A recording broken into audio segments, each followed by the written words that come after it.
I don't think transphobia is a descriptive term. It's a slur, really. Perhaps you could explore that a bit further.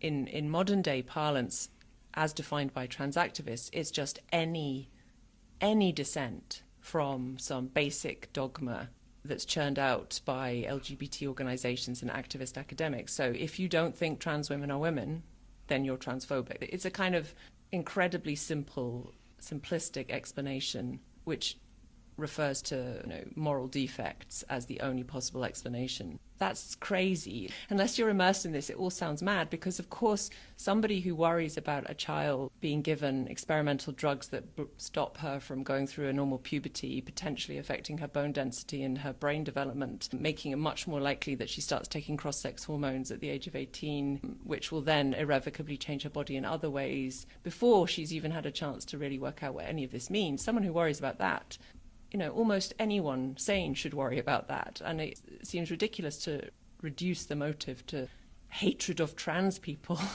In fact, you could say that we're the only people who are caring about these people because we're worried about terribly experimental medical treatments that are being proposed for them.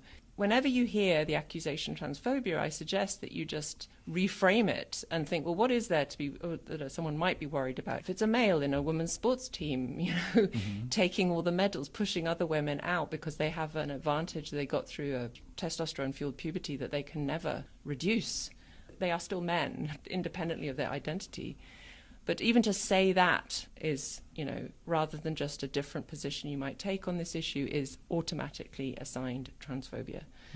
So I just find the concept pretty meaningless. I do think that there is obviously precedent for sort of disgust at gender bending, breaking gender norms, men in dresses. I don't have any of that whatsoever. I am a sort of masculine presenting lesbian myself. I get told to leave bathrooms now and again myself. I'm 6 foot tall, I've got extremely short hair. It happened to me a couple of weeks ago. I don't resemble the caricature of the sort of right-wing, Trump-loving Christian nationalist or whatever else they want to say about me. I think people from a range of political backgrounds can worry about these things without exhibiting any kind of hatred. I mean, when you inject hatred into it, it's really a way of shutting up people who don't agree with you. And it's effective. It's very effective.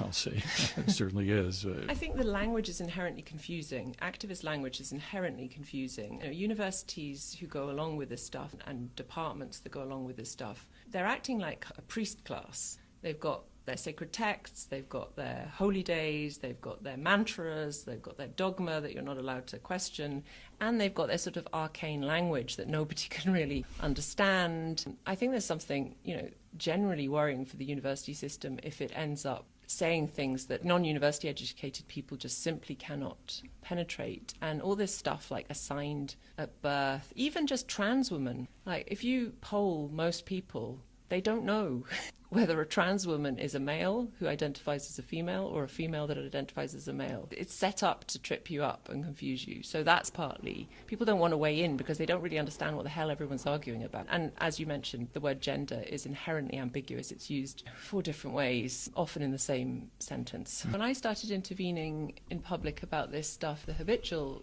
referent used for people like me was TERF by the other side. Now, TERF originally stands for Trans Exclusive Radical Feminist. It was coined by opponents. It doesn't apply to me in a number of ways.